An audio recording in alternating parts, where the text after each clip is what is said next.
जय हिंद दोस्तों, मैं कुंदन कुमार आपका स्वागत करता हूं आपके अपने चैनल आदर्श ज्ञान पर। कैसे हैं? आशा करते हैं अच्छे होंगे, स्वस्थ होंगे और अपने एग्जाम की तैयारी में लगे हुए होंगे। आपके एग्जाम से संदर्भित आज रीजनिंग के पार्ट 74 करने वाले हैं, जिसमें टॉप 20 अति महत्वपूर्ण प्रश्न आपके लिए लेके आए हैं। इसका अधिक से अधिक प्रैक्टिस आप लोग जरूर कीजिएगा। वीडियो अच्छा लगे तो लाइक और कमेंट कर दीजिएगा। चैनल पे नए आए हैं तो प्लीज़ सब्सक्राइब कर लीजिए और दोस्तों को अधिक से अधिक शेयर कर दीजिए। आपका सब्सक्राइब ही मेरा मनोबल और उत्साह बढ़ाता है। इस तरह के वीडियो बनाने के लिए आप जरूर सब्सक्राइब और शेयर कीजिए। बेल आइकन कॉल सेट पे जरूर डाल दीजिएगा ताकि नोटिफिकेशन सुबह सुबह आपके पास आ जाए। अब आते हैं क्वेश्चन नंबर 1 पर। क्वेश्चन नंबर 1 में है, कौन सा बेन आरेख निम्नलिखित वर्गों को सही निरूपित करता है? अब बेन आरेख हमें चुनना है ग्रेजुएशन, टीचर और लिटरेट का, मतलब स्नातक, शिक्षक और शिक्षित का। तो इसका जब भी हम डायग्राम बनाएंगे तो किस प्रकार का बनेगा? स्नातक, शिक्षक और शिक्षित। तो हम जब बनाएंगे डायग्राम तो हम किसका डायग्राम बनाएंगे? पहले शब्दों के बीच संबंध स्थापित कीजिए। जितने भी ये स्नातक होंगे वो शिक्षक होंगे नहीं, लेकिन शिक्षक जो होंगे वो स्नातक होंगे। तो इसका मतलब है पहले हम शिक्षक का डायग्राम बनाएंगे और शिक्षक के अंदर किसका बनाएंगे? स्नातक का बनाएंगे। स्नातक का बनाएंगे तो स्नातक, कुछ स्नातक शिक्षित होते हैं। अब थोड़ा सा हम इस डायग्राम को बड़ा बना दिए, हम थोड़ा छोटा बनाते हैं। ये स्नातक हो गया और कुछ स्नातक क्या होंगे? शिक्षित होंगे। और शिक्षित स्नातक होते हैं। शिक्षित क्या होते हैं? स्नातक होते हैं। तो इस प्रकार के जो डायग्राम हमारे बनेंगे वो डायग्राम ऑप्शन ए में दिया हुआ है, सही होगा। और यह हमारा ऑप्शन ए क्वेश्चन नंबर 1 का सही है। अब आते हैं क्वेश्चन नंबर 2 पर। प्रश्नवाचक चिन्ह के स्थान पे क्या आएगा उसे ज्ञात करना है। तो प्रश्नवाचक चिन्ह के स्थान पे क्या आएगा वो ज्ञात करने के लिए हम संबंध स्थापित करेंगे। P से R हुआ तो P से R कैसे हुआ? P 16 नंबर पे और R 18 नंबर पे, मतलब +2 किया गया। तो R में 2 प्लस करेंगे तो 18, यहाँ पे I है, यहाँ पे क्या है? I है। तो P से ये इससे संबंध नहीं करना है हमको। अब I को लेना है तो I में 2 जोड़ेंगे। जब हम I 9 नंबर तो 2 जोड़ेंगे तो 9 2 11, 11 का मतलब K। तो K वाला हमारा ऑप्शन सही होगा। A और C हमारा इसमें से कट जाएगा। अब ये क्या किया है? 38 कैसे लाया है? तो 38 लाने के लिए यहाँ पे क्या किया? T का मान होता है, T का मान 20, R का मान 18। तो इस दोनों मान को जोड़ दिए तो 38। इस दोनों मान को जोड़ दिए तो क्या प्राप्त हो गया? 38। उसी प्रकार M का मान 13 और K का मान 11, दोनों को जब जोड़ देंगे तो हमारा 3 1 4, 1 1 2 24 आएगा। तो K 24, हमारा K 24 वाला जो ऑप्शन होगा वह ऑप्शन सही होगा। तो क्वेश्चन नंबर 2 का सही आंसर क्या हो जाएगा? ऑप्शन डी हो जाएगा। जैसे इस पैटर्न को हमने लगाया, यह संबंध ढूंढा इस शब्दों के साथ, उसी प्रकार इस IMK का संबंध हम K 24 के साथ लगा दिया। अगला प्रश्न है क्वेश्चन नंबर 3। क्वेश्चन नंबर 3 आप समझ लीजिए। निम्नलिखित में कौन सा विकल्प दी गई श्रृंखला को पूरा करेगा? श्रृंखला काउंट करते हैं 1 2 3 4 5 6 7 8 9 10 11 12 13 14 15 16। 16 भागा 4 बराबर 4, मतलब 4 4 का। और क्यों? क्योंकि MNOP ये 4 शब्द लेटर ही दिख रहा है, 4 अक्षर ही इसमें दिख रहे हैं। तो हम इसको 4 4 के भाग में डिवाइड कर देंगे। कितने कितने के भाग? 4 4 के भाग में हम इसको लगा देंगे। 4 4 का भाग जब हम लगाएंगे तो 1 2 3 4, 1 2 3 4, 1 2 3 4, 4 4 का हम लगा दिए। अब हम देखते हैं कि इसको पहले पूरा कर लेते हैं या इसको कर लेते हैं। इसको कर लेते हैं तो MNO और यहाँ पे क्या दिया हुआ है? P, तो यहाँ पे हमारा क्या हो जाएगा? P। MN दिया हुआ है, यहाँ पर O है तो यहाँ पे हमारा क्या हो जाएगा? O। यहाँ पे NOP है, यहाँ पे M हो जाएगा। M खाली था, यहाँ M है, यहाँ N खाली है। तो हमने क्या फिलअप किया OPMN, OPMN हमारा ऑप्शन बी में दिख रहा है। तो क्वेश्चन नंबर 3 का सही आंसर क्या हो जाएगा? इस श्रृंखला को पूरा करने का आंसर ऑप्शन बी हो जाएगा। अब अगला प्रश्न है क्वेश्चन नंबर 4। प्रश्नवाचक चिन्ह के स्थान पे क्या आएगा उसे ज्ञात करना है। प्रश्नवाचक चिन्ह के स्थान पे क्या आएगा उसे ज्ञात करना है। तो प्रश्नवाचक चिन्ह के स्थान पे संख्याओं के बीच संबंध स्थापित करते हुए हमें ज्ञात करना है। तो संख्याओं के बीच क्या 4 में कितना जोड़ेंगे 16 हो जाएगा, तो 12 4 16। 16 में कितना जोड़ेंगे 36 हो जाएगा, तो 16 दूनी 32, 16 दू 18 जोड़ेंगे तो नहीं 16 20 10 30, 20 जोड़ने पर मतलब जोड़ का यहाँ पे कोई पैटर्न नहीं दिख रहा है। तो हम पैटर्न दूसरा ढूंढेंगे। दूसरा पैटर्न क्या दिख रहा है? ये जितनी भी संख्याएं दिख रहे हैं ये सारे वर्ग हैं, पूर्ण वर्ग संख्या है। जैसे ये 2 का पूर्ण वर्ग है, ये 4 का पूर्ण वर्ग है, ये 6 का पूर्ण वर्ग है। अब इसके बीच भी क्या संबंध दिख रहा है? इसके बीच संबंध दिख रहा है कि ये 2 का है तो इसमें 2 जोड़ के अगला पूर्ण वर्ग संख्या बना, इसमें फिर 2 जोड़ के अगला पूर्ण वर्ग, तो अगली संख्या क्या होगी? 6 में 2 जोड़ने से 8 का, मतलब ये 8 का पूर्ण वर्ग है। तो हम क्या प्राप्त कर रहे हैं कि ठीक अगली संख्या को में 2 जोड़ने से उसका अगला वर्ग संख्या प्राप्त हो जा रहा है। ये 11, ये 12 का हो जाएगा, ये 12 में 2 जोड़ेंगे तो 14 का हो जाएगा। और अगला जो प्रश्नवाचक चिन्ह के स्थान पे क्या आएगा? 14 में 2 जोड़ने पर 16, और 16 का वर्ग जो होगा वो हमारा प्रश्नवाचक चिन्ह के स्थान पे आएगा। तो 16 का वर्ग होता है 256। तो इस प्रश्न का सही आंसर क्या हो जाएगा? 256 जो ऑप्शन ए में दिया हुआ है। तो प्रश्न 4 का सही आंसर ऑप्शन ए हो जाएगा। अगला प्रश्न आपका हो जाएगा क्वेश्चन नंबर 3। क्वेश्चन नंबर 3 में दिया हुआ है उस संख्या का चयन करें जो अलग है। अलग है मतलब संख्याओं से भिन्न है। तो सबके इकाई अंत में 5 है तो विषम संख्या है, ये क्लियर है। सबके अंत में मतलब इकाई स्थान पे विषम संख्या है तो सारा विषम संख्या है। अब हम अंकों, चूंकि बड़ी संख्या है तो अंकों को जोड़ के देखते हैं। तो अंकों को जब जोड़ेंगे तो 7 जोड़ 8 जोड़ 1 जोड़ 5 कितना हो रहा है? 8 7 15, 15 1 16, 5 21। इसको भी यदि जोड़ेंगे तो 6 9 6 15, 15 1 16, 5 21। इसको भी जोड़ेंगे तो 8 7 15, 1 16, 16 5 6 5 11 21। 8 इसको जोड़ेंगे तो 9 8 17, 17 1 18, 18 5 8 23। हम क्या पाते हैं कि सभी संख्याओं का योग तो 21 आ रहा है, लेकिन ऑप्शन डी जो है उसके अंकों का योग 23 आ रहा है। मतलब इस ऑप्शन में ऑप्शन डी अलग संख्या है जिसके अंकों का योग क्या आ रहा है? जिसके अंकों का योग 23 आ रहा है। अगला प्रश्न है क्वेश्चन नंबर 6। एक निश्चित कूट भाषा में प्रिंट को 96512 तथा फ्रॉम को 803 लिखा है। तो इस कूट भाषा में देखिए प्रिंट को क्या लिखा है? 96512। तो प्रिंट के लिए जो कोड यहाँ पे डाला गया है वह कोड क्या है? पी का मान हम ऐसे ही बैठा देते हैं। पी का मान 9, आर का मान 6, आई का मान 1 और टी का मान 2 हमने रख दिया। उसी प्रकार एफ का मान 8, आर का मान 6, ओ का मान 0, एम का मान 3 हमने सबका मान रख दिया। अब हमें निकालना है प्रॉम्प्ट का, PROMPT। तो P का कोड क्या हो जाएगा? यहाँ पे P का कोड देखिए क्या दिया हुआ है? 9 दिया हुआ है।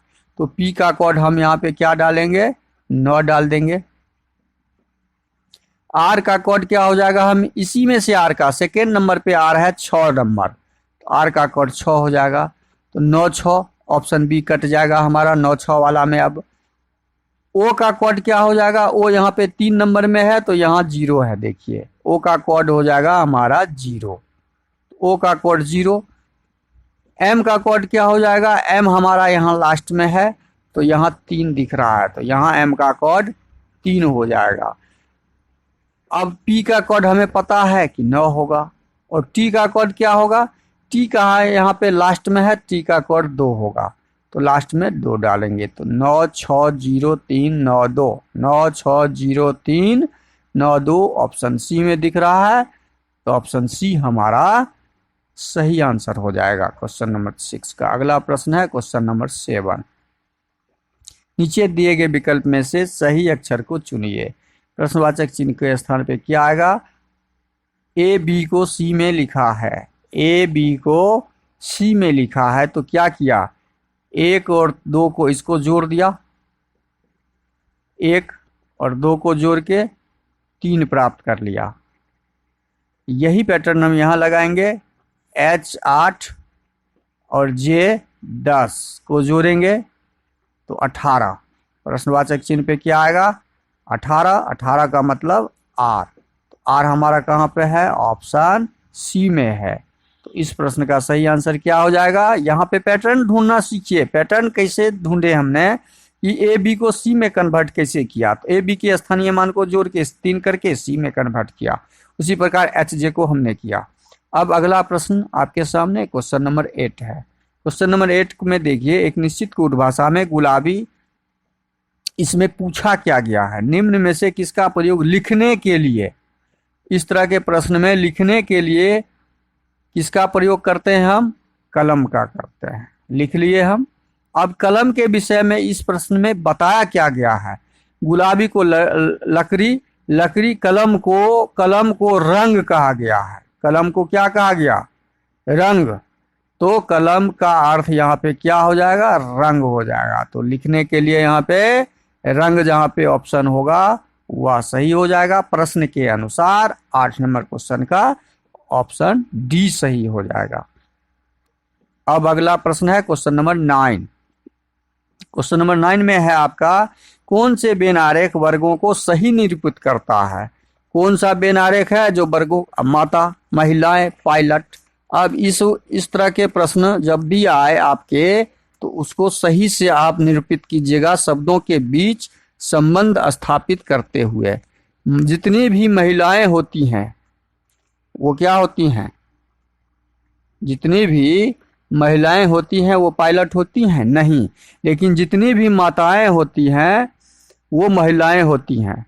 तो हम क्या करेंगे, पहले ये जो बनाएंगे ये महिला का बना लेंगे, और जितनी महिलाएं हैं वो सब माता होती हैं, तो महिला के अंदर माता हो जाएगा, महिला के अंदर माता हो जाएगा, महिला के अंदर माता हो जाएगा। और पायलट, पायलट शब्द जो है, पायलट, वो पायलट क्या होता है, पायलट हमारा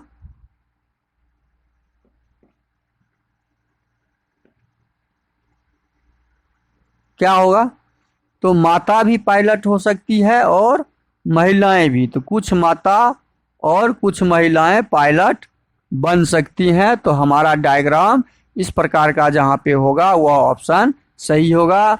यह डायग्राम ऑप्शन सी में नहीं दिख रहा है, लेकिन ऑप्शन सी हम इसको बना देंगे, टाइपिंग मिस्टेक है, तो हमारा ऑप्शन सी सही हो जाएगा। क्वेश्चन नंबर 9 का सही आंसर ऑप्शन सी हो जाएगा। अगला प्रश्न है क्वेश्चन नंबर 10। निम्नलिखित शब्दों को एक तर्कपूर्ण एवं अर्थपूर्ण क्रम में व्यवस्थित करें। तर्कपूर्ण और अर्थपूर्ण क्रम में व्यवस्थित करने के लिए ये दिया हुआ है जीवन से संबंधित प्रश्न के क्रम। तो सबसे पहले इसमें शिशु का क्रम सबसे पहले आएगा, तो 3 नंबर सबसे पहले आ जाएगा। शिशु के बाद वह क्या बनता है, बच्चा बनता है। शिशु के बाद वह हमारा जो बनता है वह क्या बन जाता है, वह बच्चा बनता है। तो शिशु के बाद बच्चा का क्रम आ जाएगा 1 नंबर दूसरे क्रम में। उसके बाद बच्चा क्या होता है, बच्चा आपका शिक्षा लेता है, शिक्षा लेता है, वही बच्चा शिक्षा लेता है तो 5 नंबर क्रम तीसरे क्रम में आ जाएगा, और शिक्षा लेने के बाद वह रोजगार प्राप्त करता है, रोजगार के बाद वो शादी विवाह करता है। तो यह क्रम हमारा ऑप्शन बी में दिखता है, बी में दिख रहा है, तो ऑप्शन बी इस प्रश्न का सही आंसर हो जाएगा। अगला प्रश्न है क्वेश्चन नंबर 11। क्वेश्चन नंबर 11 को समझिएगा। ए और बी में से एक भाई है, ए है और बी है, कोई एक भाई है एक बहन है। हम ए बी डाल दिए हैं। बी एक्स का बेटा है, देखिए एक्स का बेटा यहाँ प्रश्न में दिया हुआ है, बी है, तो ये भाई हो जाएगा, ये बहन हो जाएगा, इस बी का बहन हो गया ये, ठीक। एक्स वाई का पति है, एक्स किसका पति है, तो वाई का पति है, ये वाई का पति हम लिख दिए। ओ का भाई है, और यह ओ का भाई है, ओ है कोई, उसका यह भाई है, डाल दिए। ए ओ से कैसे संबंधित है, प्रश्न में क्या पूछा है, ओ का एक कोण लगेगा, ओ का एक कोण लगेगा। अब ओ का भाई एक्स है और एक्स का बेटा का बहन है, तो एक्स का बेटी हुई। जब भाई की बेटी हुई तो भाई की बेटी कौन लगेगी, भतीजी, भाई की बेटी भतीजी लगेगी। तो क्वेश्चन नंबर 11 का सही आंसर क्या हो जाएगा, भतीजी, भतीजी। अगला प्रश्न हो जाएगा क्वेश्चन नंबर 12। क्वेश्चन नंबर 12 में है ए और बी। क्वेश्चन नंबर 12,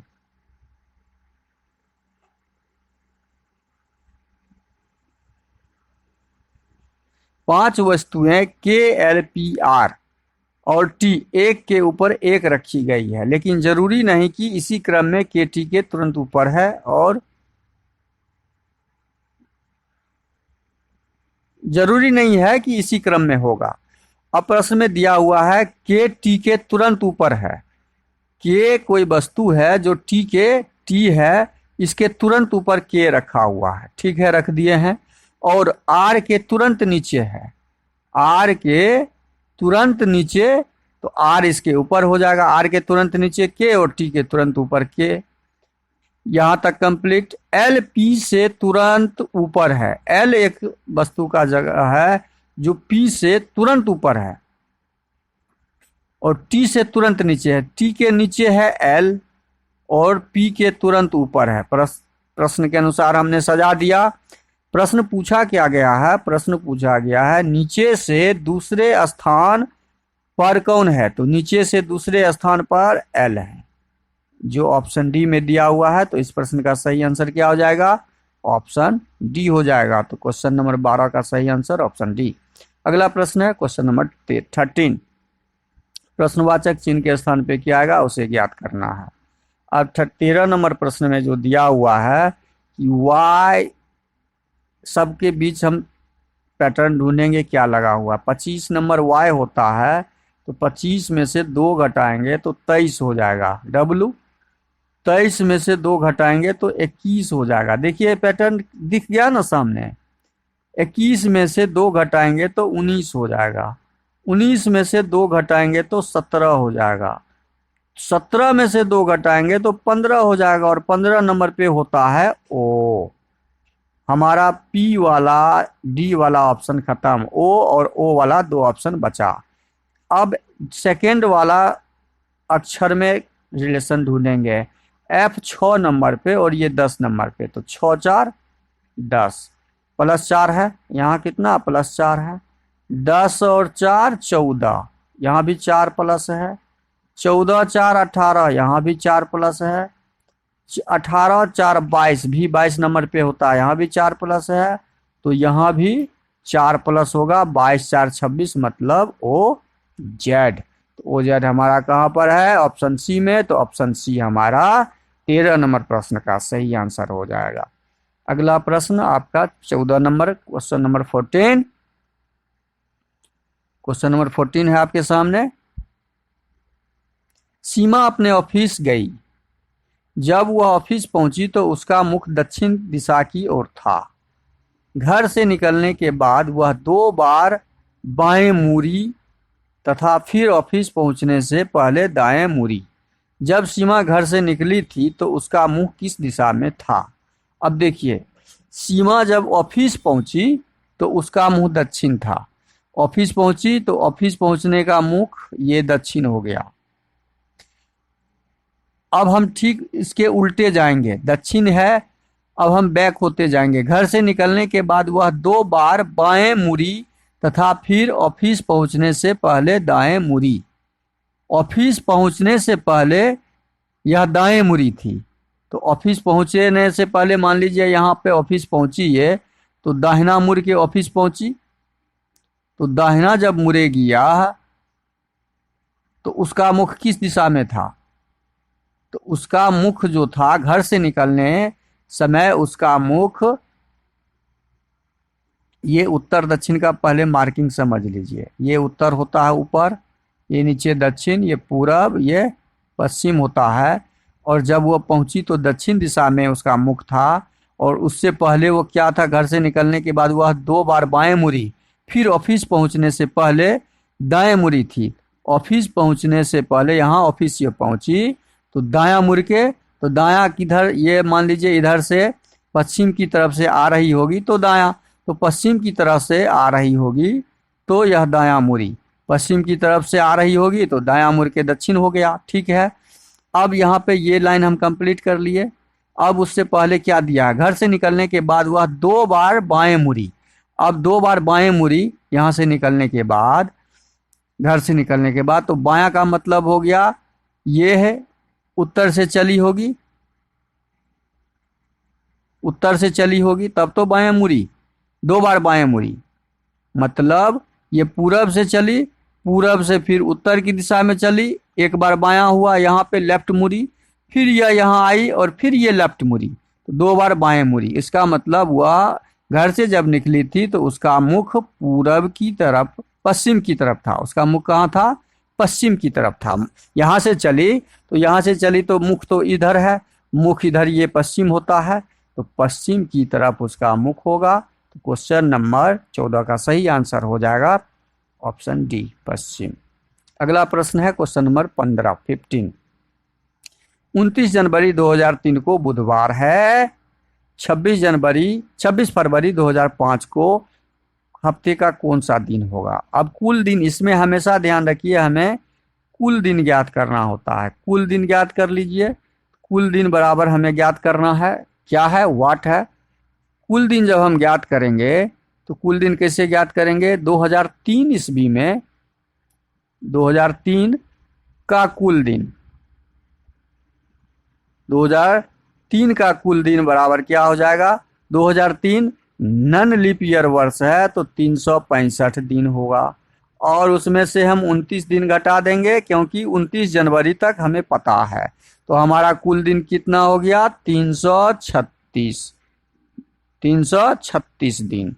कुल दिन 336। अब 2004 का कुल दिन, 2004 का कुल दिन हम जब निकालेंगे तो 2004 में हमारा लीप ईयर वर्ष है। कौन सा वर्ष है? लीप ईयर, तो 366 दिन हो जाएगा 2004 में। अब हमें निकालना है 2005 का जनवरी, 2005 का जनवरी मंथ का 31 दिन और फरवरी महीने का 26 दिन। चूंकि 26 फरवरी का ही हमें ज्ञात करना है, 26 फरवरी तक का ही ज्ञात करना है, तो 26 दिन। अभी टोटल दिन को हम जोड़ के 7 से भाग दे देंगे। टोटल दिन जोड़ लीजिए, 6 6 12, 1 13, 13 6 19, 19 का 9 हासिल 1, 3 6 3 9, 3 12, 13 14, 1 15 हासिल 1, 3 3 6, 1 759 दिन। अब 759 दिन में हम क्या करेंगे? शेष सा निकालेंगे 7 से भाग लगा के। 7 से जब भाग लगाएंगे, 759 में हम 7 से भाग लगाएंगे तो कितना आ जाएगा शेष हमारा? 7 एकम 7, 0 7 8 56, 7 8 56, 57 58 59, मतलब हमारा शेष कितना आ रहा है? हमारा शेष आ रहा है, शेष हमें ज्ञात करना है। हमें ज्ञात क्या करना है? शेष। शेष जब ज्ञात करेंगे 7 से भाग लगा के, अच्छा 7 से भाग इसे लगा ही लीजिए, हम कट कर रहे हैं, आपको भागे लगा देते हैं, यहाँ पे भाग लगा दीजिएगा, समझ में आ जाएगा। 7 से 59 में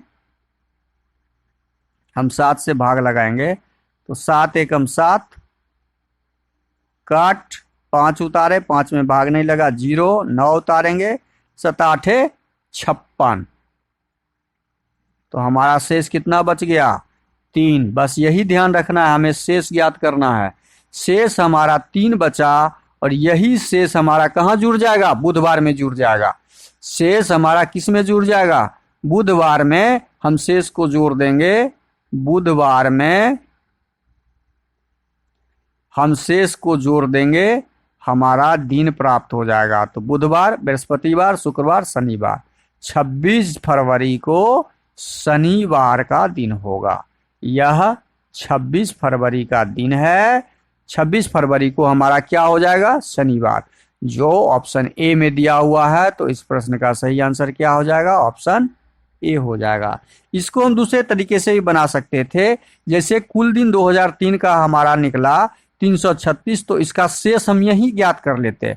7 से यदि यहाँ पे भाग लगाएंगे तो शेष हमारा यहाँ पे 0 बचेगा। 7 से पूर्ण रूप से ये कट जाएगा, शेष 0 बचेगा। अब 366 में 7 से भाग लगाते तो शेष हमारा 7 पचे 35, 2 बचेगा। 31 का शेष हमारा 3 बचेगा। 26 का शेष हमारा 27 5 बचेगा। अब हम शेष जब ज्ञात कर लिए तो 5 2 7 को काट देंगे तो हमारा 3 बचा। कितना शेष बचा? 3 बचा। हम ऐसे भी ज्ञात कर सकते थे और यही 3 को हम बुधवार में जोड़ दिए। टोटल जोड़ के भी ज्ञात कर सकते हैं और साथ ही साथ शेष निकाल के भी हम ज्ञात कर सकते थे। दोनों तरीके से हम इस प्रश्न को आसानी से सॉल्व कर सकते थे। अब हम आते हैं अगला प्रश्न, क्वेश्चन नंबर 16 में। क्वेश्चन नंबर 16 में दिया हुआ है, निम्नलिखित समीकरण को सही बनाने के लिए कौन से 2 चिन्हों को आपस में बदलना होगा? अब समीकरण सही को बदलने के लिए भाग वाला ऑप्शन ए हम लगा के देखते हैं कि भाग को जोड़ में बदलना है और जोड़ को भाग में। अब ये भाग दिया हुआ है तो इसको जोड़ कर देंगे और जोड़ जहां दिया हुआ है उसको भाग कर देंगे। अब सॉल्व कीजिए। 15 पचे 75 जोड़ 7, अच्छा यहाँ पे नीचे कर लेते हैं, यहाँ पे नहीं आ रहा है तो 15 पचे 75 जोड़ 7 घटे 20, 4 20 में 20 से भाग देंगे तो 5 बराबर क्या 77 आ रहा है? वही तो ज्ञात करना है। 75 में से 5 चला जाएगा तो 70 7 77 आ रहा है। तो हमारा 77 बराबर 77 आ रहा है, मतलब ऑप्शन ए ही सही हो जाएगा। हमारा ऑप्शन ए ही सही हो जाएगा, बाकी ऑप्शन देखने की जरूरत ही नहीं है। अब हम क्वेश्चन नंबर 17 पे आते हैं। क्वेश्चन नंबर 17 हमारा है, यदि एक्स, देखिए इस तरह के प्रश्न जो आते हैं, यही 2 टाइप के प्रश्न आपके गणितीय संबंधित आते हैं। जोड़ का अर्थ है भाग, जोड़ के जगह पे हम क्या डालेंगे? भाग डाल देंगे, भाग डाल दिए। जोड़ का अर्थ भाग, गुना का अर्थ घटाव, तो गुना जो है यहाँ पे गुना का अर्थ घटाव डाल देंगे। भाग का अर्थ जोड़, भाग जहाँ पर होगा उसको हटा के हम क्या कर देंगे? जोड़ का चिन्ह डाल देंगे।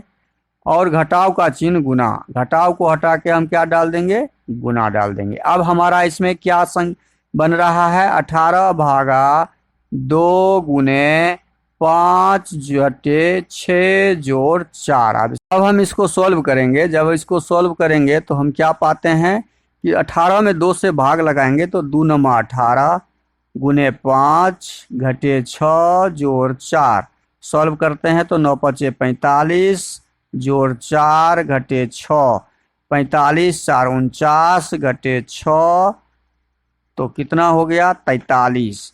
हमारा आंसर 43 जो ऑप्शन सी में दिया हुआ है। तो 17 नंबर प्रश्न का सही आंसर ऑप्शन सी हो जाएगा। अगला प्रश्न है क्वेश्चन नंबर 18।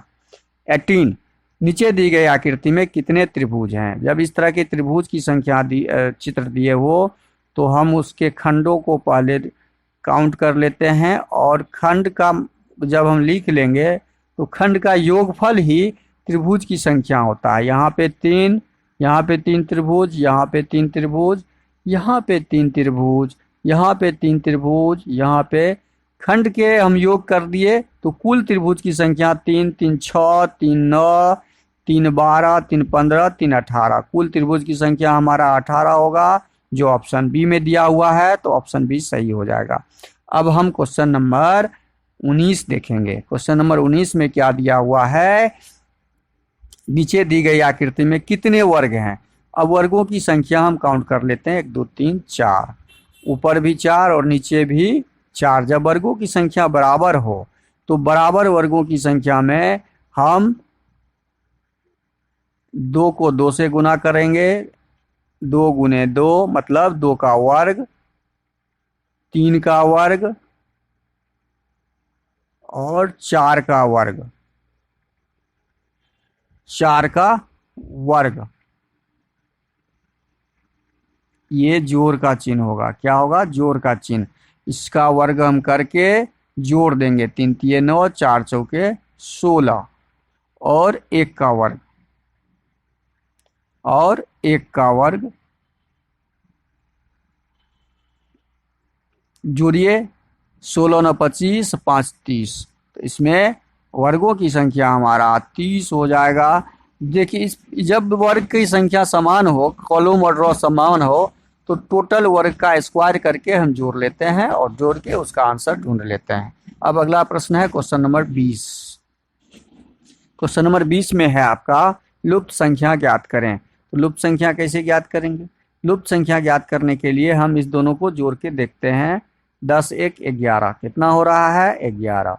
7 4 11, इसका भी योग 11। 15 4 19, इसका भी योग 19।